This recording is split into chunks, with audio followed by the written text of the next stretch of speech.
Welcome to the ClearlyWell Podcast. I'm Elizabeth McKeon, a board-certified psychiatric mental health and addiction recovery nurse. This podcast aims to bridge the gap between mental health and substance use discussions, fostering understanding and empathy while reducing stigma. Join us as we amplify the voices of those with lived experiences, creating a non-judgmental space for their stories to be heard. Thank you for tuning in.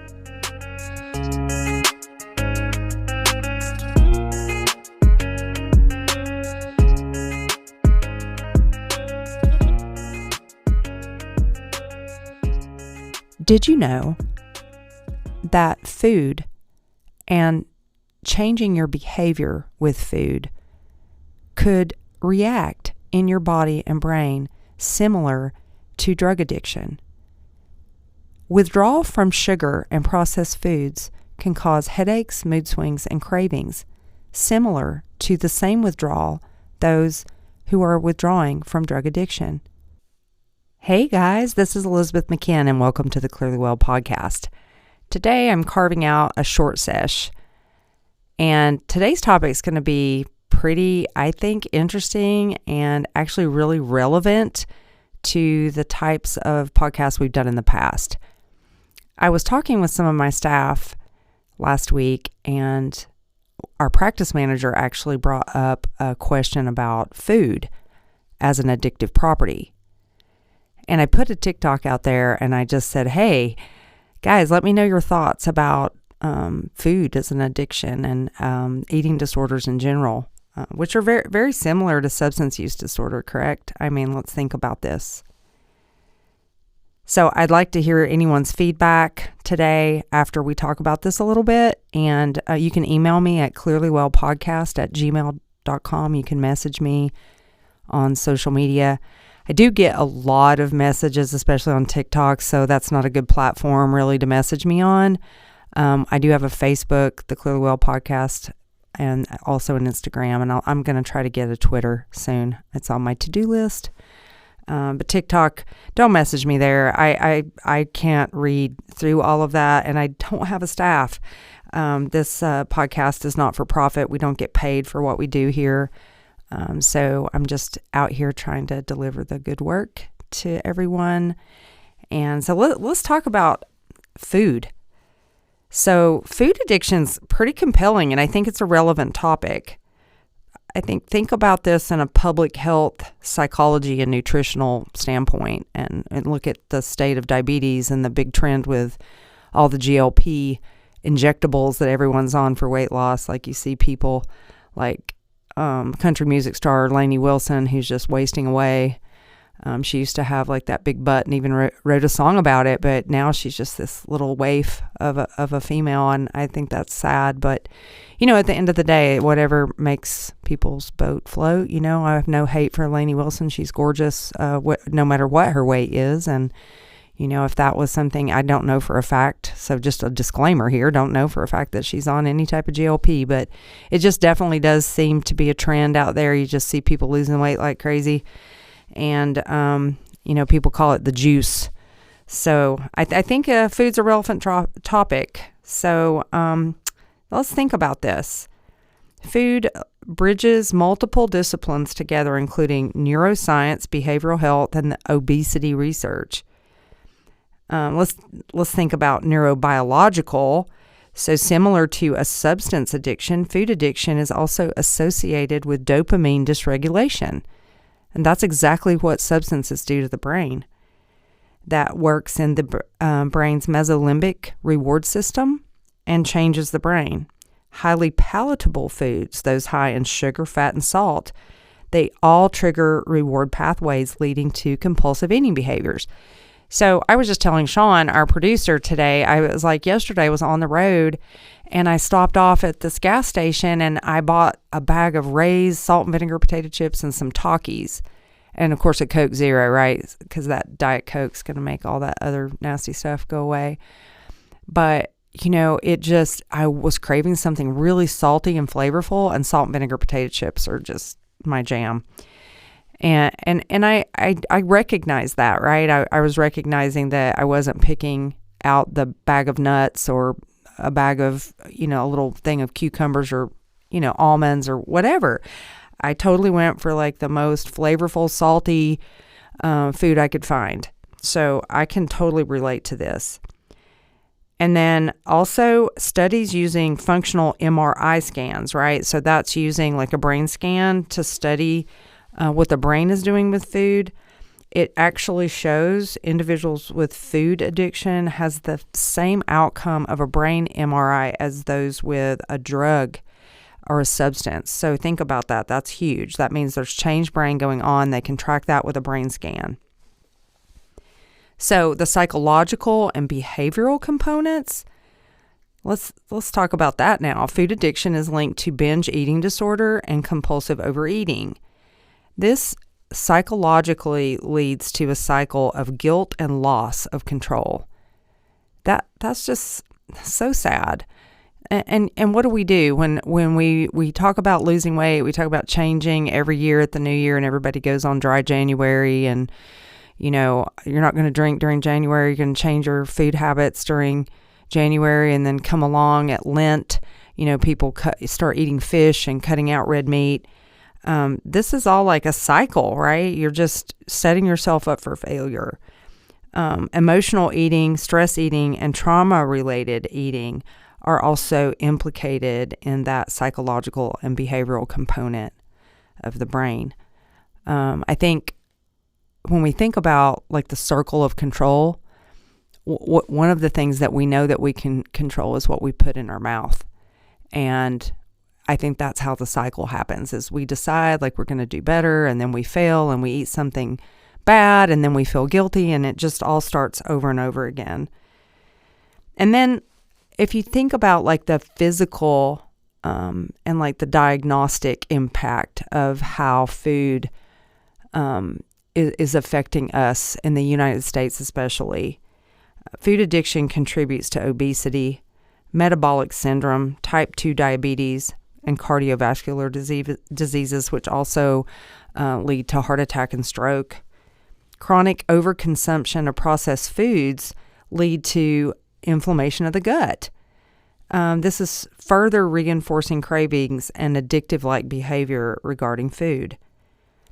And it is a controversy, right? Because the controversy in the diagnostic area of whether this is truly an addiction or not is compounded by the Yale Food Addiction Scale. It's the YFAS, and that's commonly used for assessing food addiction. It has not officially been recognized in the DSM-5. Now, the DSM-5 is the Diagnostic and Statistical Manual of Mental Disorders, and how we in psych world diagnose people and get paid from insurance in order to, prescribe medications and then get a payment back from insurance.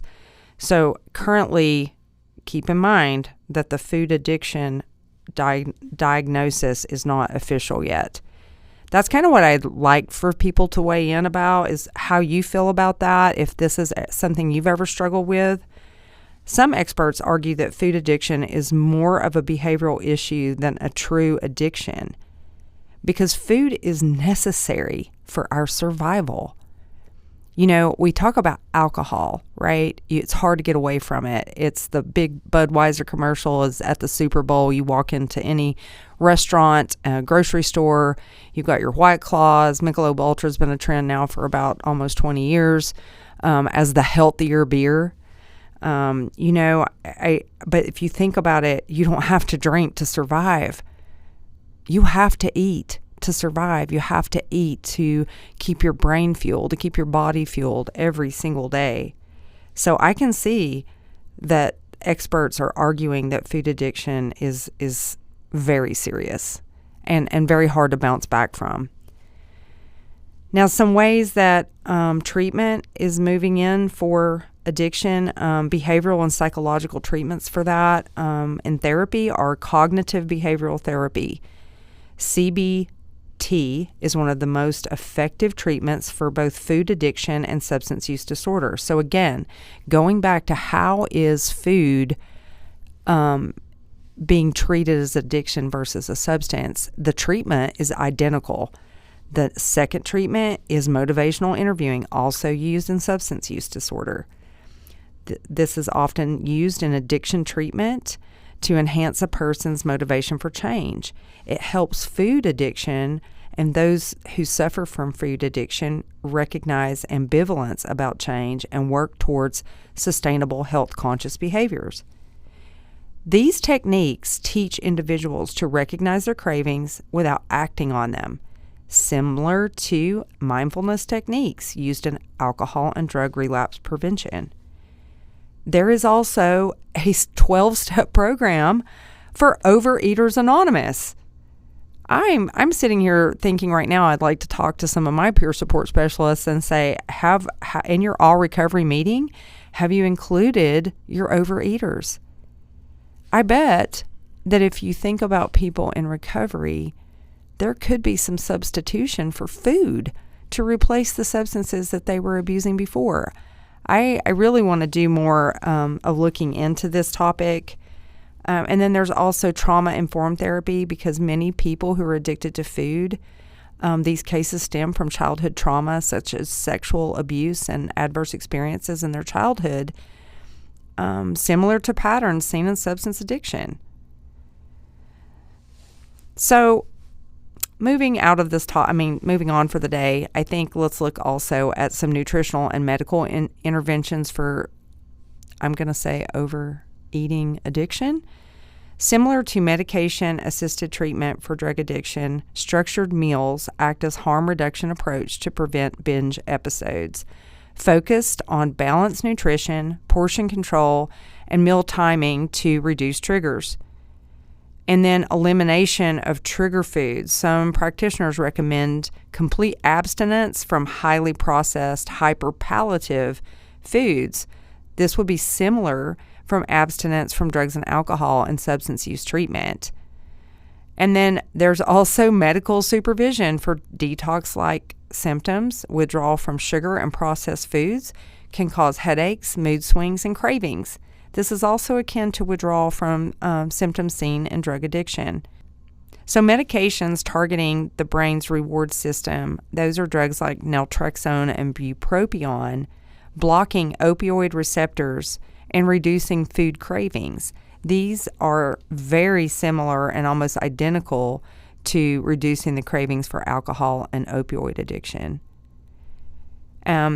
So again, all of these are just sort of going hand in hand, food addiction versus substance use addiction. So wrapping up, I think what I'm going to say after using the research that I've looked into today, that yes, food addiction treatment is very similar to substance addiction treatment, especially in its use of cognitive behavioral therapy and motivational interviewing mindfulness and medications that target the brain's reward system. However, what makes this so serious is that food is necessary for survival. You cannot completely abstain from food like you can substances. So I'd love for you guys to email me at clearlywellpodcast@gmail.com if you would like to come on the show and talk about food as an addiction or something that's been a problem for you. We know that there are many diagnoses out there like anorexia, bulimia, and bulimorexia. These are very serious disorders, and they cause death sometimes. Bulimics end up losing their teeth or having poor teeth hygiene.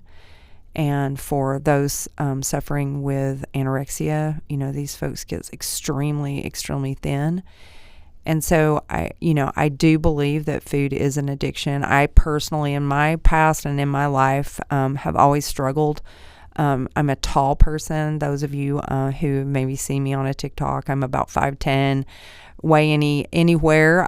My weight fluctuates. I weigh anywhere from like around 150 pounds all the way up to 170 pounds on any given year, depending on how much I'm exercising, because I do lift weights, I do yoga. I make my exercise a part of my life. Without having a healthy body, I can't survive. I'm not getting any younger. So anyway, just let me know what you're thinking. By the way, I've also added Amazon as well as iHeartRadio to expand our listening audience. So anyway, check us out. Check us out on social media as well. My TikTok, I've only had it for a pretty short period of time, and I'm pretty excited. I had a couple of videos go viral, and I can't figure out the algorithm for TikTok because sometimes I won't have any attention whatsoever, and then something random will get posted and it'll get like almost 300,000 likes. So don't know what that's about, but anyway, follow us, check us out. Thanks for listening, guys. I want to state that please do not substitute this podcast for professional therapy or treatment. The content shared here is for informational and entertainment purposes only. We do ask our listeners to respect the diverse experiences of individuals and refrain from passing judgment. If you or someone you know needs professional help, please seek the guidance of a registered and qualified mental health professional. Clearly Well is brought to you by Healthy Georgia and produced by CNC Media.